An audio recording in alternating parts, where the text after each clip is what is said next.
রাজনীতি যারা করেন, রাজনীতির পথে যারা হাঁটেন, তাদের সুখ দুঃখ হাসি কান্না এই ব্যাপারগুলো বোধহয় খুবই পাশাপাশি থাকে। অনেক দিন থেকেই ভাবছিলাম যে এই রকম একটা আলোচনা করলে কেমন হয়, যে রাজনীতির মাঠটা, রাজনীতির পথটা আসলে কেমন। আজ হাসি কাল কান্না, কাল কান্না পরশু আবার হাসি, ব্যাপারটা কি এরকমই, নাকি এর কোনো স্থায়ী পরিণতির ব্যাপার রয়েছে? এই এই সাম্প্রতিক সময়ের বিভিন্ন চিত্র যদি আপনি দেখেন কিংবা কল্পনা করেন, তাহলে ব্যাপারগুলো কিন্তু সামনে খুবই পরিষ্কার হয়ে যাবে। রাজনীতির পথটা মসৃণ নয়, রাজনীতির পথটা কঙ্কটাকীর্ণ, রাজনীতির পথটা কখনো কখনো কাঁটা বিছানো থাকে। এই কাঁটা বিছানো পথে এগিয়ে যারা কাঁটা মুক্ত পথের সন্ধান পেতে সামর্থ্য হন, তারাই সাকসেসফুল অবস্থানে রাজনীতিতে যান। সেরকম আলোচনাই করব দর্শক। রাজনীতির কণ্টকাকীর্ণ পথের আলোচনা করব। আজ ভালো কাল মন্দ, সেই আলোচনায় আজকের রাজনীতি, আওয়ামী লীগ, বিএনপি, জামাত কিংবা অন্য দলগুলো, সেই রাজনীতি এবং রাজনীতির মানুষগুলো কেমন রয়েছে, সেই আলোচনাতেই থাকবেন আমাদের সঙ্গে পলিটিক্স টিভির নিয়মিত আয়োজনে।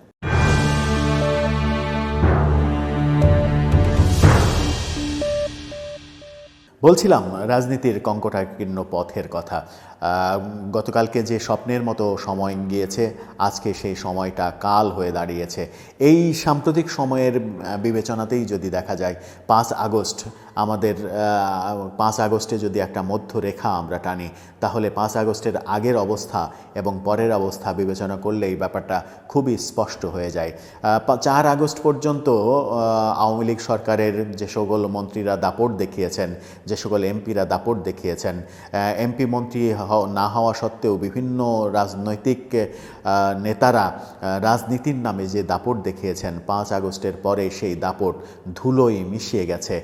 তারা নিজের নিরাপত্তাহীনতায় ভুগছেন, নিরাপত্তার জন্য দেশে বিদেশে এদিকে ওদিকে ছোটাছুটি করছেন, পালিয়ে বেড়াচ্ছেন, কখনো বনে জঙ্গলে বাস করছেন, দেশের বাইরে পালিয়ে যাওয়ার চেষ্টা করছেন।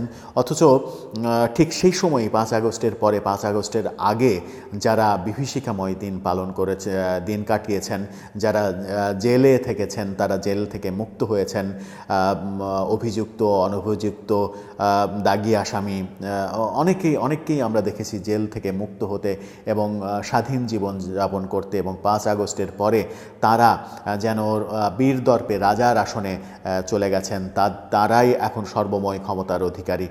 এই যে মানে মাঝখানে একটা বৈষম্যহীন ছাত্র আন্দোলন, ছাত্র জনতার আন্দোলন হয়েছে। বৈষম্যহীন ছাত্র জনতার আন্দোলন কি আমাদেরকে এতটুকু শেখাতে পেরেছে বৈষম্যহীনতার ব্যাপার? সেটাই এখন বড় প্রশ্ন। বৈষম্যহীন যে সমাজ আমরা চাইছি, সেই সমাজ আগে যেমন ছিল বৈষম্যের সমাজ, যে দল ক্ষমতায় থাকতো সেই সময়ের, আমি যদি 5 আগস্টের আগের বাংলাদেশের কথা বলি, 71 পরবর্তী সময়ে বেশিরভাগ সময়ে যারা ক্ষমতায় থেকেছেন তারা রাজ করেছেন, আর ক্ষমতায় যারা থাকেননি তাদেরকে অত্যাচার করেছেন, তাদের উপরে নিপীড়ন চালিয়েছেন, এটাই নিয়মিত দৃশ্য ছিল। কিন্তু বৈষম্য বিরোধী আন্দোলনের পর যে সমাজটা আমরা এখন চাই, সেই সমাজে সবাই সহাবস্থান করবেন। এই পার্থক্যটা থাকবে না, কে রাজ করছে, কে রাজা, কে প্রজা, কে ক্ষমতায় আছে, কে ক্ষমতার বাইরে রয়েছে, এই পার্থক্যগুলো থাকবে না। কিন্তু আদৌ কি সেটা হয়েছে? আওয়ামী লীগ নেতাদের যদি কথা বলা হয়, যে ডাকসাইটে নেতা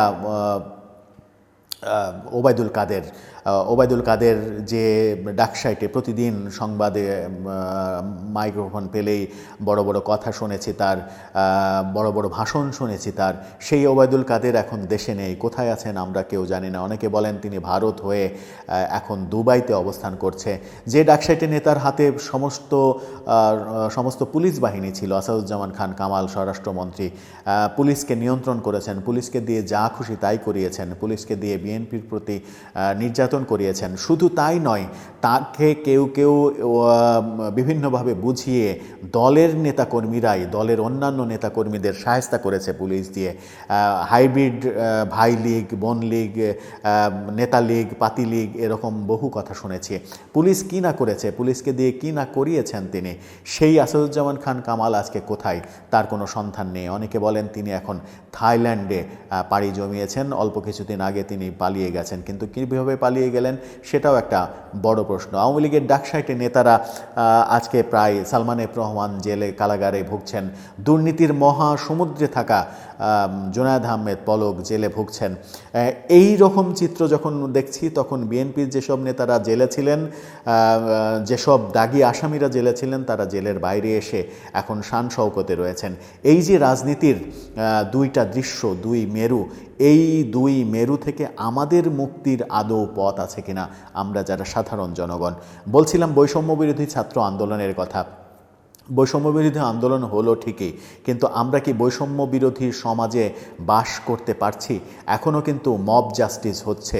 এখনও ঢাকা বিশ্ববিদ্যালয়ের মতো প্রাচ্যের অক্সফোর্ডে একটা ভারসাম্যহীন তরুণকে পিটিয়ে মেরে ফেলা হচ্ছে, জাহাঙ্গীরনগর বিশ্ববিদ্যালয়ে পিটিয়ে মেরে ফেলা হচ্ছে, রাজশাহী বিশ্ববিদ্যালয়ে পঙ্গু একটা তরুণকে পিটিয়ে মেরে ফেলা হচ্ছে। এই দৃশ্যগুলো কিন্তু এখনও দেখছি। তার মানে হচ্ছে বৈষম্য বিরোধী আন্দোলন আমাদেরকে কিছুই শেখায়নি, আমাদের কিছুই শেখাতে পারেনি। আমাদেরকে যদি সত্যিই শেখাতো বৈষম্য বিরোধী আন্দোলন, তাহলে আওয়ামী লীগ যে ভুলগুলো করেছে, আওয়ামী লীগের সময় যেগুলোকে আমরা অরাজকতা বলেছি, খারাপ কাজ বলেছি, সেই কাজগুলো এখন অন্তত হবার কথা নয়। সেই প্রত্যাশা আমরা করতেই পারি ভবিষ্যতে যে হবে না, কিন্তু লক্ষণ সেটা বলে না যে সেরকম কিছু হবে না।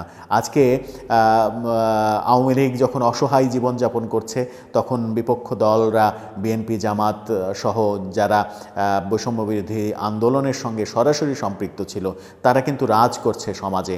এই রাজ করা এতটাই লাগামহীন হয়ে যাচ্ছে, কখনো কখনো বিএনপির হাইকমান্ড থেকে বিভিন্ন ধরনের নীতি নির্ধারণী বাণী ছাড়তে হচ্ছে যে এটা করা যাবে না, ওটা করা যাবে না।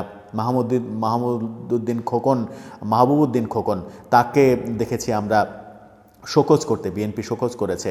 মোটরসাইকেল শোভাযাত্রা করা যাবে না এরকম ঘোষণা দিয়েছিল বিএনপির হাইকমান্ড, কিন্তু তিনি সেটা করেছেন, তাকে শোকজ করা হয়েছে।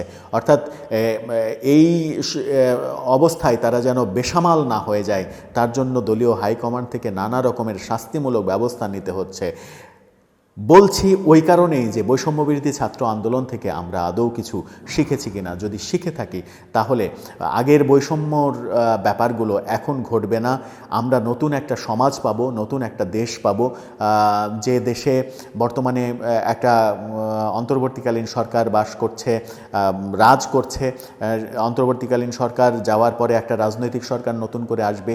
সেই সরকার এমন একটা সমাজ কাঠামো তৈরি করবে যে সমাজ কাঠামোতে বৈষম্য থাকবে না, যে সমাজ কাঠামোতে ওই ভয় থাকবে না আজকে আমি রাজা, কালকে যদি আমি রাজা না থাকি তাহলে আমার পিঠের চামড়া থাকবে না। এই ব্যাপারগুলো যেন না থাকে সমাজে, তাহলেই আমরা একটা সুন্দর বাংলাদেশ গড়তে পারবো। সেই বাংলাদেশের প্রত্যাশা কি আদৌ আমরা করতে পারি?